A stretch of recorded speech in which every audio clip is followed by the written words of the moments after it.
एक समय की बात है, महाराष्ट्र के एक बड़े से शहर में राखी और महेश नाम के दंपति रहते थे, जिनका एक बेटा भी था जिसका नाम करण लूथरा था। दोनों बाप बेटे अपना फैमिली बिजनेस संभालते थे और राखी अपने घर का ख्याल रखती थी, लेकिन वो काफी मोटी थी और इसलिए आस पड़ोस के लोग उसे मोटी मोटी कहकर पुकारा करते थे। इसी दौरान करण की शादी की तैयारियां शुरू हो गई थी, जिसकी शादी प्रीता नाम की एक लड़की से होने वाली थी, जो बेहद खूबसूरत और फिट थी। और जब प्रीता बहू बनकर राखी के घर आई, तब लोग राखी को और भी ज्यादा मोटा कहने लगे थे। सभी कहते थे कि इस मोटी को इसके बिल्कुल ही अपोजिट एकदम स्लिम बहू कहाँ से मिल गई। और इसी के चलते राखी को अब लोगों की ये बातें बेहद ज्यादा चुभने लगी थी।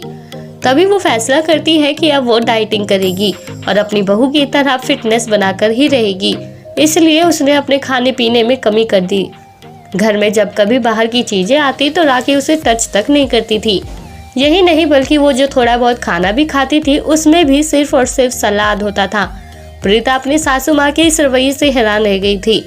उसे समझ नहीं आ रहा था कि आखिरकार उसकी सासू माँ ऐसा क्यों कर रही है, जिसके लिए वो अपनी सासू माँ को समझाती भी है और कहती है कि माँ आप डाइटिंग क्यों कर रही हो, आप जैसी हैं वैसी ही बहुत अच्छी हैं। तभी राखी प्रीता से कहती है कि तुम तो चुप ही रहो बहू, तुम नहीं चाहती ना कि मैं तुम्हारी तरह एकदम फिट रहूं, इसलिए तुम ऐसा कह रही हो, वरना आस पड़ोस के लोग तो मुझे रसगुल्ले की तरह गोल कहते हैं।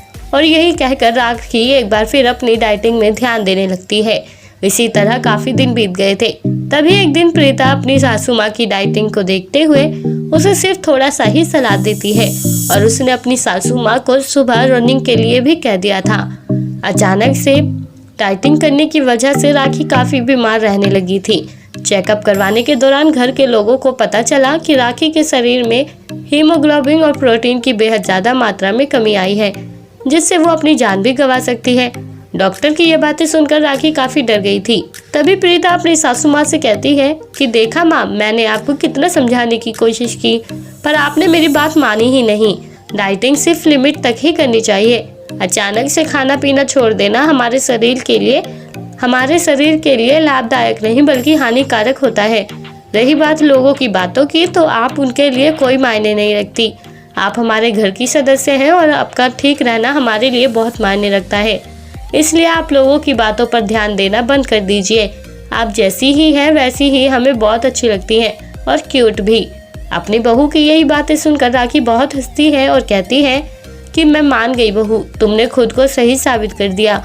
और यही कहकर राखी उसी दिन अपनी डाइटिंग को हमेशा हमेशा के लिए टाटा बाय बाय कह देती है और एक बार फिर अपनी पहले वाली जिंदगी में वापस आ जाती है।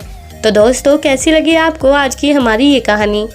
आप हमें कमेंट बॉक्स में कमेंट करके ज़रूर बताएं और साथ ही ऐसी और दिलचस्प कहानियाँ सुनने के लिए आप हमारे चैनल को सब्सक्राइब करना ना भूलें।